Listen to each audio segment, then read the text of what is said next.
Hey everybody. I wanted to make a video to talk about this concept that really helped me find new organic ways of playing 2-5-1s and moving through kind of Great American Songbook harmony when I was at this stage in my playing where previously I was really only stuck with using stock voicings for each chord.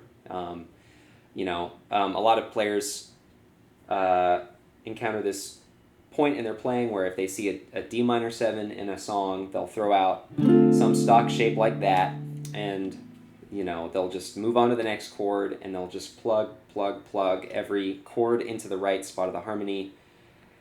And that will certainly convey the song to the listener, but it doesn't have, I found that I didn't have any connection to the chords I was playing, and there wasn't like a real thread line or a story to be told with them.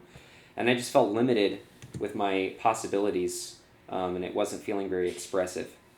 And so what I started to do to break out of this was I took what I already knew. I took these stock chord shapes, and I found a lot of other opportunities to play different chord 5-1 ideas by keeping the bottom three strings of my chord shapes the same, but really looking at the melody on the B string and playing around with that.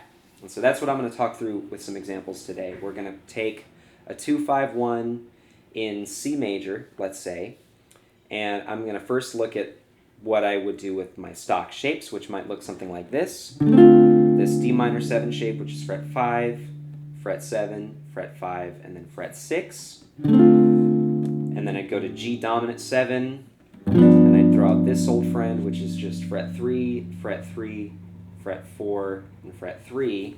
And then I would move on to C major 7, which is fret 3, fret 5, fret 4, and fret 5. And maybe if I was clever, I might swap out D minor 7 for this D minor 9 shape and trade out C major 7 for this C major 9 shape, right? Which is the D minor 9 is fret 5, fret 3, fret 5, and fret 5. And then this C major 9 shape is fret 3, fret 2, fret 4, and then fret 3. And every time I'm just going one string at a time from the low-pitched strings to the high-pitched strings. Okay, so with all of those little grips in mind, what can we do to actually make something interesting and musical? Well, let's pay attention to the B string. If I just throw out my stock grips and I do this, I already have a pretty nice idea. My B string goes da, da, da. It goes F, down to D, and then it ends on E. F here, and then D, and E, and that's pretty, but we can do more. What if I went da, da, da instead? So I can do that by playing D minor 7, and then this note I can just throw on top of the bottom three strings of my G7 shape I was just using. And then finally, to get this D, I can use my C major 9 that I showed you a second ago. So all of that comes together to go. Or I could swap out D minor 7 for D minor 9 and get that idea, which is very pretty. Da, da, da. And I'm kind of tempted to make it chromatic, so I'm going to go.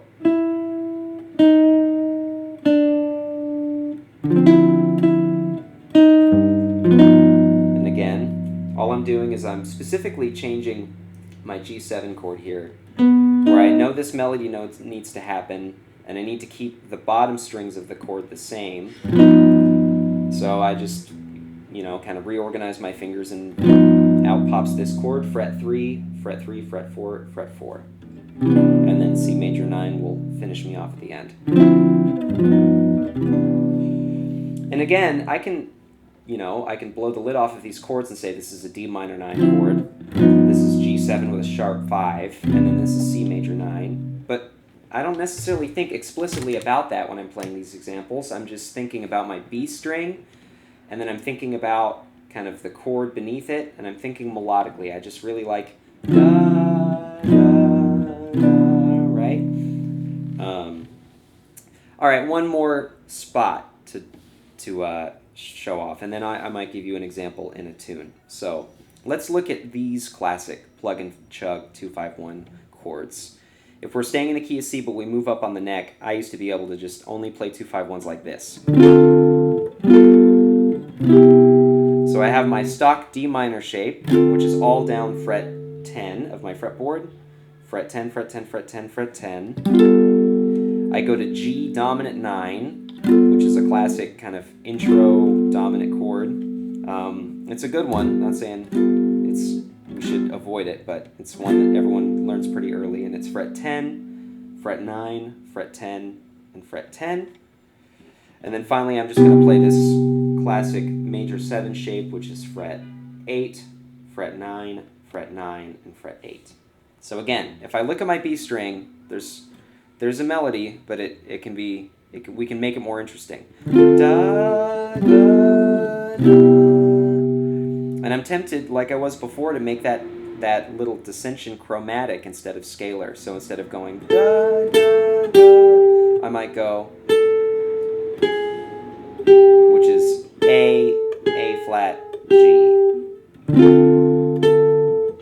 And I get my melody note and I keep the chord under it the same. So the strings beneath it are just like they were when I played G9 a second ago. And what I come up with is a chord where the G is actually a flat 9 chord rather than a G dominant natural 9 chord. But again, in the heat of battle, that's not really coming to mind for me. It's more about just moving my melody chromatically to that pretty resolution on the G in my C major chord. Right? And then finally, what if I swap that melody and I make it rise instead of fall? So I go G, G sharp, A. And again, if I keep my other strings the same, and I just kind of reorganize my fingers to pull this melody off, what comes out is actually really beautiful, right? So fret 10, fret 10, fret 10, and then fret 8, because that's my melody note. Then this fret 10, fret 9, fret 10, and then on fret 9 I'm getting that lifted melody pitch up to the G sharp, and then finally I take my C major 7 shape, reorganize my fingers so that it's still fret 8, fret 9, and fret 9, but now on my B string I'm using my pinky to get the 10th fret, so I get that really nice rising melodic idea. Okay, and now to kind of give you a send-off, I'm going to look at maybe the first 8 bars of There Will Never Be Another You, and I'm going to use this same idea, and I'm going to kind of throw it into the harmony here, and I'm going to use some melody ideas that I didn't explicitly go over today, but maybe you can figure it out yourself and let me know what I'm doing. But just to kind of give you how a sound of how this all comes together in a tune, it's going to sound like this: a 1, 2, a 1, 2, 3, 4.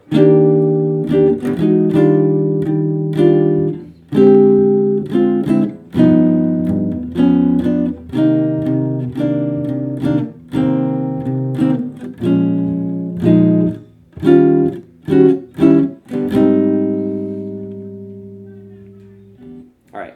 Thank you so much for listening. If you found this useful and you want to talk about it further, and you want to kind of know more tips like this, I do offer lessons, and I'm going to leave information about that in the description. So thank you so much for watching, and I hope that this gives you stuff to think about and tinker with.